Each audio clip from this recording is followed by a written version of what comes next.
Imagine you walked into the Sprint store and you wanted to purchase a new cell phone for your honey bun, your spouse, your girlfriend, boyfriend, whatever, or maybe even for yourself.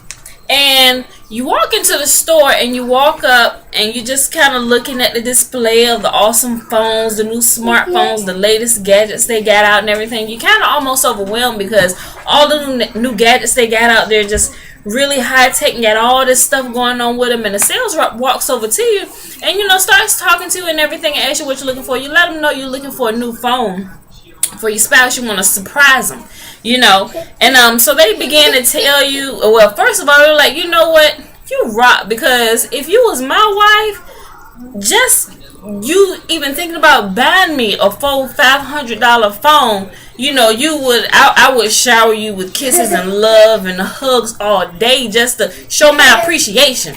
Now, first off, that will totally have you sold right there. Whatever else this person is about to say to you, he done already made you feel like a freaking rock star lover for your spouse because you about to buy them a new $500 phone. But then they begin to tell you that, man, you can use this and you can do all this and you can do all that. And what is your spouse do? What does he like to do?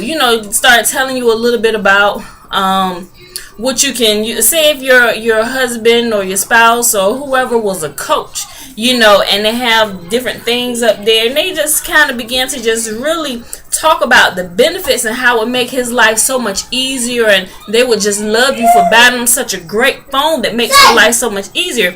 They sold you without having to get all into the details and, well, this phones have this much RAM and gig and memory and stuff. And if they start off telling you all that, you be like, you know what, I'm just looking, I'm gonna check out some more phones. But if you take a total different approach and start telling a story of how this phone actually is going to make your life better, you're pretty much sold right off top. Even if you didn't even intend to spend that much, you only intended to spend maybe $200 or whatever. They're so good at what they do in explaining the benefits and how it's going to benefit your spouse or yourself or whoever it is you're buying that gadget for, that you have no problem because you see the value in it and how it's going to make your life a whole lot easier. So guys, that's what I want to encourage you to do.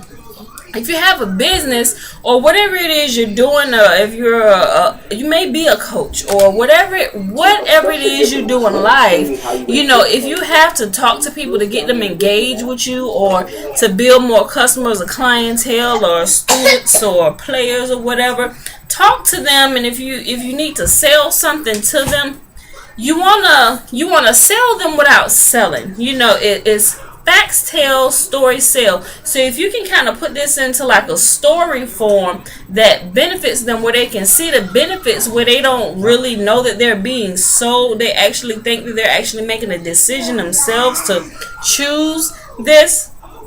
And they really are. You're not pushing, but you want to get them to see. But the way we're designed to relate to stories. We remember stories. Stories is what get our attention, that grip us. We don't remember a bunch of technical data. Most of us don't anyway, but we can relate to stories because we like to hear a good story.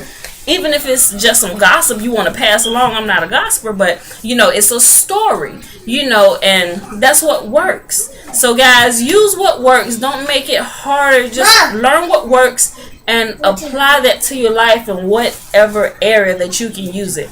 Alright guys, thanks for watching. See you next video. And remember, facts tell, but stories sell.